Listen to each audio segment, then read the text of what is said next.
চরমোনাই পীর বলে, পীর নয় ভণ্ড। তারা হাসিনাকে স্থায়িত্ব দিয়েছিল, এমন কোন দালালি ফাঁকা মার্কেট ছিল না। তারা এই বাংলাদেশের ইতিহাসকে কলঙ্কিত করে নাই। 2014 নির্বাচন বলেন, 2018 নির্বাচন বলেন, 2024 নির্বাচন বলেন, হাসিনাকে সহযোগিতা করে হাসিনার স্থায়িত্ব বাড়িয়ে দেওয়ার ক্ষেত্রে এই চরমোনাই পীর, এই ইসলামিক শাসনতন্ত্র আন্দোলন, এই ফাঁকা মার্কা ছিল বাংলাদেশের মানুষের আরেকটা জাতীয় বেইমান হিসাবে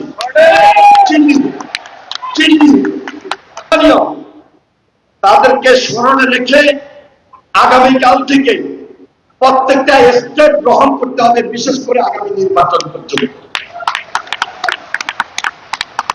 যদি তা না করি, দল প্রয়োজনে সাংগঠনিক ব্যবস্থা নিতে বাধ্য হবে। কারণ এই দল ব্যক্তির দল, দল কোন নেতার একক নয়, দল আমাদের সবাই মিলে গত 17 বছর আন্দোলন করেছি, লড়াই করেছি, গুমের শিকার হয়েছে, খুনের শিকার হয়েছে, জেলে বন্দী ছিলাম, অত্যাচারিত হয়েছি, নির্যাতিত হয়েছি, ত্যাগ স্বীকার করেছি। আমার যারা কাউন্সিলর ভাইরা রয়েছে, আমার যারা ডেলিগেট এখানে উপস্থিত হয়েছেন, এই যে তৃণমূলের নেতা এবং কর্মী, এদের ত্যাগ আমি বলে শেষ করতে পারবো না যদি সারাদিন করতে থাকি। এরা এত বেশি ত্যাগী, এত বেশি অত্যাচারিত, এত বেশি নির্যাতিত, ভাষায় প্রকাশ করার মতো নয়। আর মঞ্চের সামনে যারা বসে আছেন, এরা সবাই নেতা নেতৃস্থানীয়। এর মধ্যে আমার মা বোনেরা রয়েছে। এই মা বোনদের ত্যাগের কথা আমরা অনেক সময় বলতে ভুলে যাই।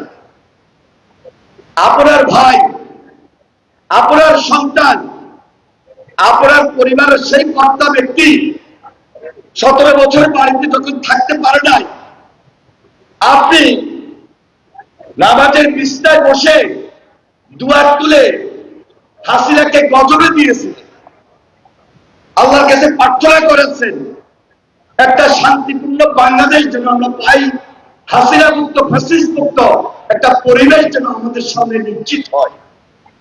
আপনাদের সেই অক্লান্ত পরিশ্রম, আপনাদের সেই সময়ের টেনশন, আপনাদের ত্যাগ আমরা আজকে স্মরণ করছি। মা বোনদেরকে আমি আন্তরিকভাবে ধন্যবাদ জানাই এবং মুবারকবাদ জানাই আজকে আমাদের এই সম্মেলনে উপস্থিত হওয়ার। নেতৃবৃন্দ যারা উপস্থিত হয়েছেন, আপনারা এক এক জায়গা থেকে এক এক ভাবে আমাদেরকে সহযোগিতা করেছেন। কেউ মিছিলে এসেছেন, কেউ মিটিং এ এসেছেন, কেউ আর্থিকভাবে আমাদেরকে সহযোগিতা করেছেন। যদি তা না করতেন, এই লক্ষ্মীপুর জেলায় কেন্দ্র ঘোষিত, জেলা ঘোষিত এমন কোন কর্মসূচি নাই যা আমরা পালন করি না। আমরা সজীবকে হারিয়েছি, আমরা ফারুক চেয়ারম্যানকে হারিয়েছি, ইকবাল মাহমুদ জুয়েলকে হারিয়েছি, মাহমুদকে হারিয়েছি, কাসেমকে হারিয়েছি। আমরা আমার এই অঞ্চল চন্দ্রগঞ্জ, আমাদের আশেপাশে যে থানা ইউনিটগুলো, পৌরসভা, শিহাব সুমন সহ এমন কেউ বাদ দেয় যাকে আমরা হারাই দেব। স্বাভাবিক মৃত্যু হয়েছে আমারও সময়, কিন্তু আন্দোলন সংগ্রামে তার ত্যাগ, তার শ্রম স্মরণে রাখার তিনি আমাদের এই জেলা বিএনপির সেক্রেটারি ছিলেন। কারো বলছি যার কথা না বললেই নয়, আন্দোলন সংগ্রাম করেছেন। অনেক সময় ঠিক মতো চলার পয়সাটা পর্যন্ত ছিল না। তার ত্যাগের কথা যদি না বলি, তাকে যদি স্মরণ না করি, তিনি আমাদের এই জেলা বিএনপির সেক্রেটারি ছিলেন। আমি তাদেরকে স্মরণ করছি, তাদের আত্মার মাগফিরাত কামনা করছি। বিগত আন্দোলন সংগ্রামে, বিশেষ করে জুলাই আন্দোলনে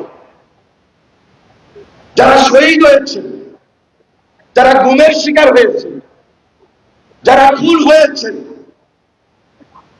আমাদের এই জেলায়, আমাদের এই সদর থানায়, আমাদের এই চন্দ্রগঞ্জ, এই রামগতি, কমলনগর, রামগঞ্জ, রায়পুর, সদর পশ্চিম,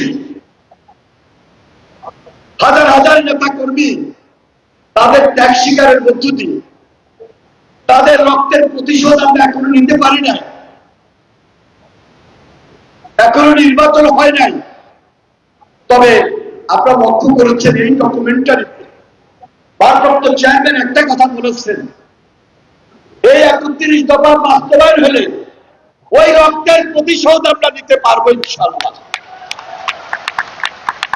তাহলে আজকে ভারপ্রাপ্ত চেয়ারম্যান যারা তারেক রহমান বিদেশে আছেন, এই 31 দফা বাস্তবায়ন করার মধ্য দিয়ে আমরা একটা জাতীয় ঐক্যমত্যের সরকার নিয়ে আসতে পারি, যেখানে দ্বিকক্ষ বিশিষ্ট পার্লামেন্ট রয়েছে,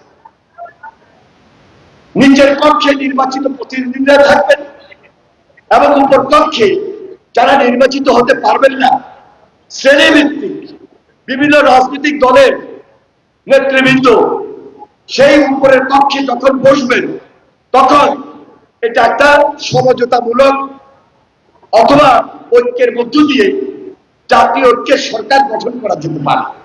কিন্তু এই মাইনুদ্দিন চৌধুরী রিয়াজ তার বক্তব্যে পিয়ার পদ্ধতি নিয়ে জামায়াত ইসলামের ভূমিকা এবং যারা 86 সালে 96 সালে বিভিন্নভাবে শুধু আমাদেরকে অসহযোগিতা করে নাই, পুরো জাতিকে অসহযোগিতা করেছে এবং হাসিনাকে টিকিয়ে রাখার স্বার্থে তাদের সঙ্গে থেকে জাতীয় বেঈমান হিসাবে আত্মস্বীকৃত বেঈমান হিসাবে তারা এই বাংলাদেশে প্রতিষ্ঠিত হয়েছে।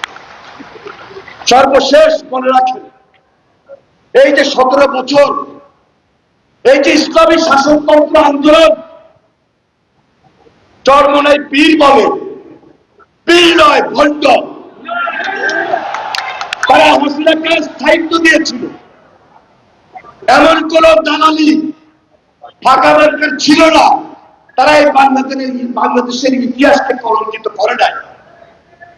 2014 নির্বাচন বলেন, 2018 নির্বাচন বলেন, 2024 নির্বাচন বলেন, হাসিনাকে সহযোগিতা করে হাসিনার স্থায়িত্ব পালিয়ে দেওয়ার ক্ষেত্রে এই চরমনাই পীর, এই ইসলামিক শাসনতন্ত্র আন্দোলন, এই ফাঁকা মার্কা ছিল বাংলাদেশের মানুষের আরেকটা জাতীয় বেঈমান হিসাবে চিহ্নিত।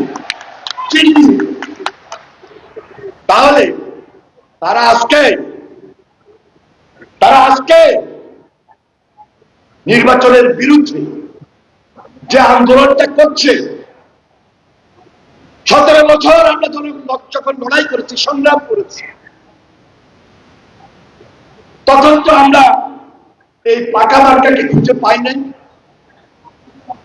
আজকে ইসলামিক দলগুলোর ছেড় দেখান, মিছিল করেন, মিটিং করেন, বিদ্যাঙ্গনে দেখান, নির্বাচনী পরিবেশটাকে বিকৃত করেন।